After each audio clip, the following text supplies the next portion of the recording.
for $49.93 a month with 0 down and a 0.99% APR. Dial pound 250 on your cell and say the keyword SolarMax, pound 250 SolarMax, or go to solarmaxtech.com. Monthly payment available on approved credit. CSLB number 97204. Remember when you used to have a radio to listen to KFI? KFI and KOST HD2, Los Angeles, Orange County. It's time for your morning wake-up call. And now, here's Jennifer Jones-Lee. Good morning and welcome to a Tuesday. Our warming trend is here. Looks like we could see some inland highs today in the upper 80s, maybe even eke out a few low 90s for the next couple of days. I'll talk more about that in just a second, but welcome to your wake-up call. Here's what's happening. Governor Newsom has renewed his calls for strict water conservation across the state. The mayor of Anaheim says he's resigning over those federal corruption allegations in a letter. He also announces that resignation, but he also says he just doesn't want to be a distraction to the city. That's why he's stepping down. And also, did you hear about this car that jumped a curb and hit 3 kids in Santa Ana? It's what was found inside the car that's also a little interesting. Coming up at 5:05, we'll talk with ABC's Karen Travers. President Biden wrapped up his trip to Asia by meeting with the Quad. What's the Quad and what was accomplished? We'll find out from Karen. Also, why is the president off to Alaska? We'll get into all of that with her in just a few minutes. So let's start with some of these stories coming out of the KFI 24-hour newsroom. Governor Newsom has renewed his calls for strict water conservation across the state. He met yesterday with the state's largest urban water suppliers and told them the state may have to impose mandatory water restrictions. Now, so far, no one seems to be paying attention. Water use in cities and towns increased by nearly 19% in March. The State Water Resources Control Board is scheduled to vote tomorrow on a statewide ban on watering non-functional turf at commercial, industrial, and institutional locations. Well, the mayor of Anaheim has denied federal corruption allegations in a letter that also announces his resignation. Mayor Harry Sadu denies federal allegations that he expected campaign donations or shared insider info during negotiations to sell Angels Stadium. Sadu says his resignation, which goes into effect today, is so the city can move forward. Federal court papers say Sadu was caught on a wire claiming he expected $1 million from the stadium deal. A judge paused the deal because of the investigation. No charges have been filed against Sadu. Another federal investigation is looking into a small group of officials who were allegedly in control of business deals in the city. In Anaheim, Corbin Carson, KFI News. Well, a man who drove up onto a curb and hit 3 kids in Santa Ana has been escorted off the campus of a nearby elementary school. Sergeant Maria Lopez says an incendiary device was found in the guy's car near Taft Elementary School. Officers initially found one, which prompted them to contact the Orange County Sheriff's Department's bomb squad. They responded and located 3 additional incendiary devices in the vehicle. Lopez says after the guy was kicked off the campus yesterday morning, he hit the kids just a few blocks away, then continued on and hit another car. She says the guy was taken to the hospital with a self-inflicted knife wound. The LAPD says it started a criminal investigation into 3 firefighters seen on video beating a homeless man in Silver Lake. The video shows firefighters dragging the man to the exit of the Station 6 parking lot on Virgil Avenue. Officials say the scuffle happened last Friday afternoon after the man broke into the property and tried to get into the firehouse. The short video shows the firefighters, some in their fire gear, punching and kicking the man who was wearing a black wig. Sources with LAPD's Rampart Division say the man is well known as a troublemaker and has caused problems before. The fire department filed a restraining order on the man last Friday, and neighbors say the man is violent. He was detained on a 72-hour mental health hold.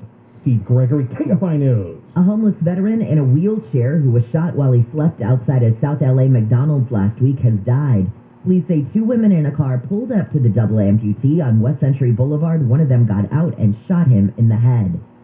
Well, an LA County supervisor has called for a facility in Vernon to temporarily shut down until its toxic gas emissions are at safe levels. Janice Hahn says the AQMD found a cancer-causing gas spewing from one of the buildings which sterilizes medical equipment. We know that's important, but I don't think that comes at the expense of other people's health who could severely be impacted by these high levels of this ethylene oxide.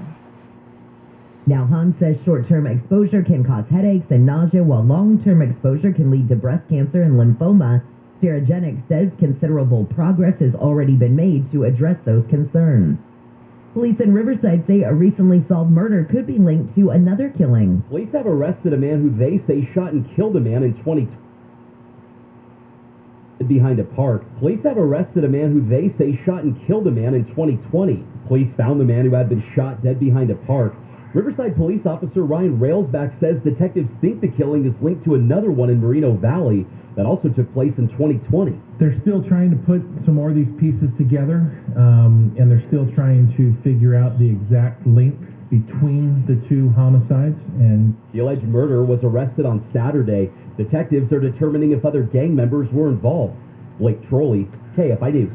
When we come back, we'll talk with ABC's Karen Travers about the wrap-up of the president's trip to Asia and his meeting with the Quad, what was accomplished there, and also, why is he headed to Alaska next? That's coming up in just a second. Right now, good morning, Nick Paliokini. What's up on the 101? Morning, JJL. It's a problem for you. First thing this morning on the southbound side as you make your way toward Highland coming out of the Cahuenga Pass into Hollywood. It's a crash and only the far right lane is open. Everything else is shut down. Updating the map, looks like your drive is going to be a rough one as you're coming out of the Studio City adjacent area through the Cahuenga Pass. From as far back as Lancashire, if you have an update on this problem or anything else slowing down your drive, pound 250 on your cell phone. Keyword is KFI traffic. Also, ongoing problems for the drive as you make your way along the 10 West Santa Monica Freeway. Transition to the 110 South. Got it, crashes blocking lanes, that connecting roadway. Nothing too bad of a drive. Definitely approaching the 110 heading westbound on the 10 from as far back as Main Street. Going to be a little bit slow going for your drive, but again, it's that 10 West transition road to the 110 South that is taken away, and most folks are heading northbound on the 110 and heading eastbound on the 10. So not too bad. As you're making your way out of the Riverside and Corona area and westbound side of the 91, just kind of light and patchy to start things out for your drive from before Magnolia as you make your way toward about, let's say, Green River. KFI in the sky helps get to there faster. I'm Nick Paliokini. 5:05 on your wake-up call. Karen Travers, good morning to you. Let's talk about the wrap-up of the president's trip to Asia and the meeting with the Quad. Yeah, this is a meeting the president had with the leaders of Japan, India, and Australia, the second time the Quad leaders have met in person. And this is meant to be a joint effort led by the United States, according to the White House, to counter China's influence in the region. To show that the United States can lead the way on economic and security issues and be a significant heavyweight in the region. Today, they talked about things like cybersecurity, space, COVID vaccines, and the new STEM fellowship program. And what was interesting is that given where the president was, given kind of the whole point of having this Quad summit, he did not spend a lot of time talking about China, a very brief reference by name to China, but he did spend a significant time talking about Russia and the invasion of Ukraine, trying to unite the world in this effort to isolate Russia. And it's something he has spent months doing with European leaders and NATO allies. So to see him doing this in Asia was even the focus of the trip. Oh, sorry. We lost you just for a second. So you said to see him doing this in Asia, and then we kind of lost you. Yeah. A bit unexpected, given the focus is going to be so much on China and, kind of sending messages to China on security and economic issues, to see him also spending a significant time talking about Russia and Ukraine. But I think it just shows what a top priority that still is, even when the president is traveling halfway around the world. And I think the economic part was the part that caught my eye yesterday when the president said that the U.S. recession is not inevitable, despite this inflation that we're dealing with. Yeah, and the president, again, pointing to the invasion of Ukraine as a big reason why gas prices have spiked in recent months. They're really trying to tie this, blame this on Vladimir Putin. But the president also was making a point that we've heard from many U.S. officials, administration officials. You and I have talked about this, that they're trying to say that inflation right now is not a uniquely American problem, that this is happening all over the world. Other countries are dealing with it because it's a part of the bounce back from COVID. It's part of the way the global economy is going right now. So the president was saying that, the United States, yes, has economic problems that the rest of the world has, but he believes because of the strength of the American economy, that the job market is good, the unemployment rate is low, he believes that the inflation and economic issues around the world are less consequential in the U.S. than in other countries. And maybe an inartful way of saying that other countries have high inflation, record inflation in many places, not just happening in the U.S. Okay, and why is the president heading to Alaska now?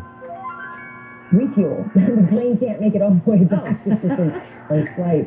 Yeah, no events there, but he'll stop at an airbase as traditional stops for any president when they're making trips to Asia. He stopped at Elmendorf Air Force Base on the way there, refuel Air Force One, and then another very long flight back to Washington. So all told, he's going to be in the air for like 16 hours, I think it ends up being. He'll be back at the White House late tonight. Oh my gosh, I needed something juicier, Karen, than just refueling. I know. Work on that next time around. Too exciting. Gotta get some gas. All right, cool. Thanks, Karen. Have a great one.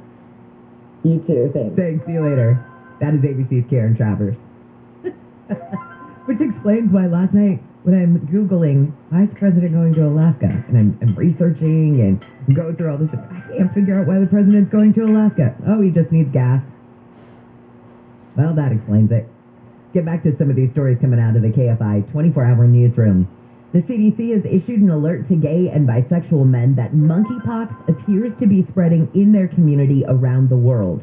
While the CDC says people of all sexual orientations can get the disease, many of the people affected globally so far have been men who identify as gay or bisexual. Well, Karen mentioned Russia, and the U.S. has sent 90 powerful howitzers to help Ukraine fight the Russians.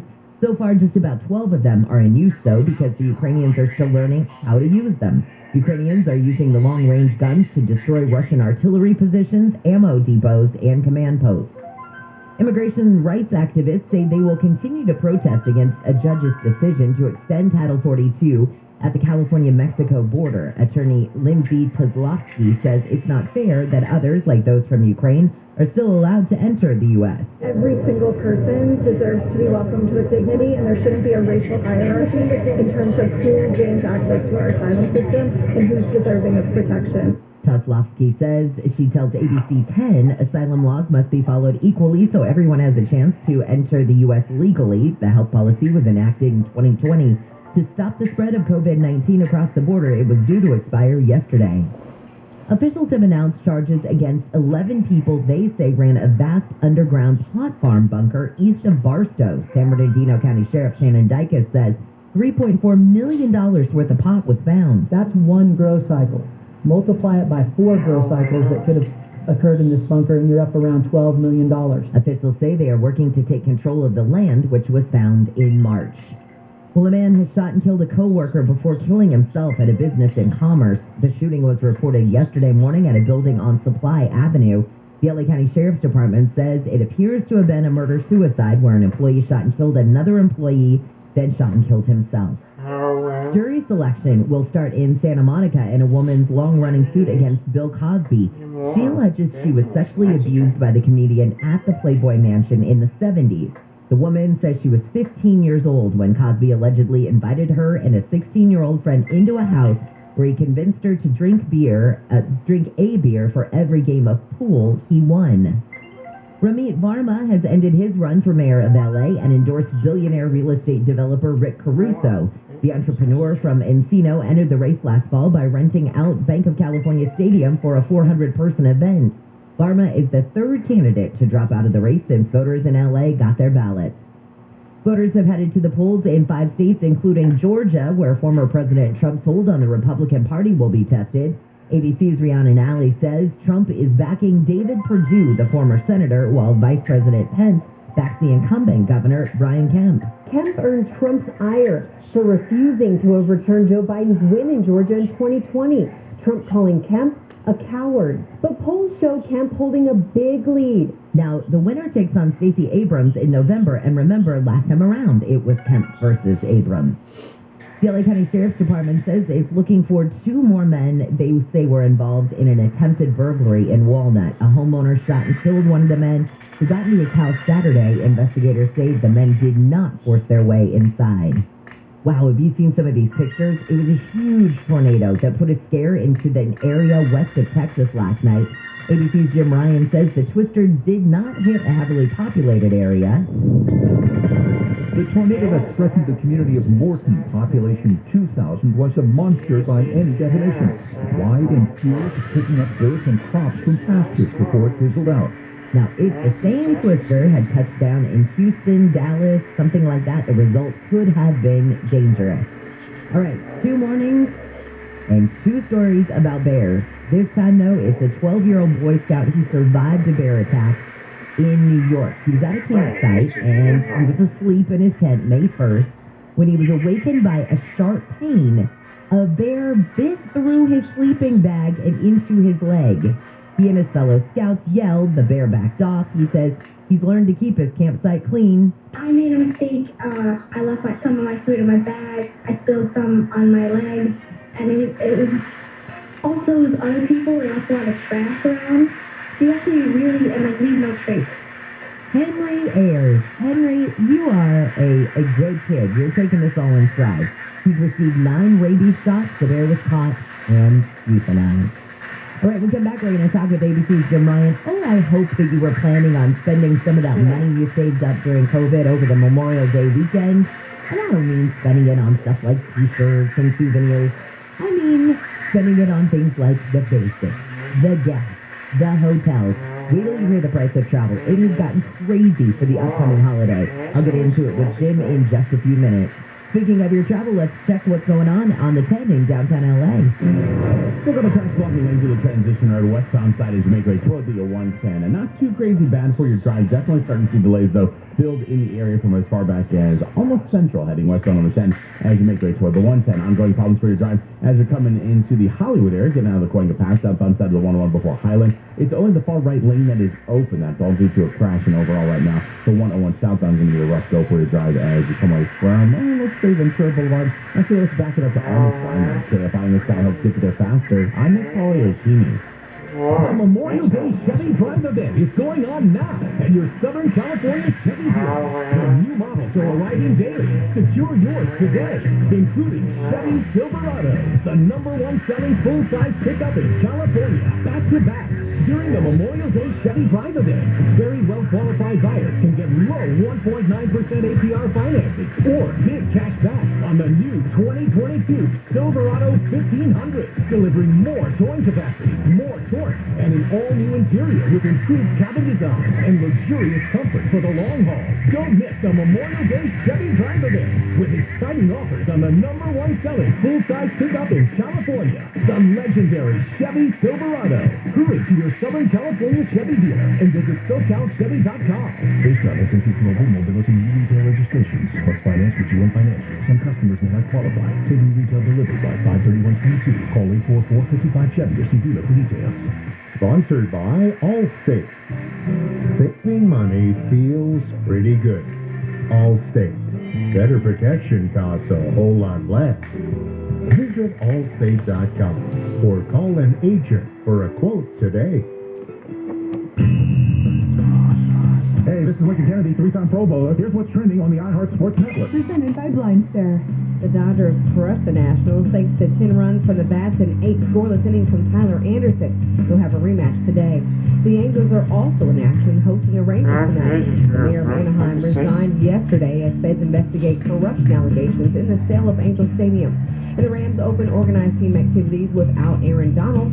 Coach Sean McVay said there's still good dialogue between them. I'm Misty Jordan. Do you need new blinds or shades? Blindster offers custom-made blind shades and shutters shipped directly to you at prices less than big box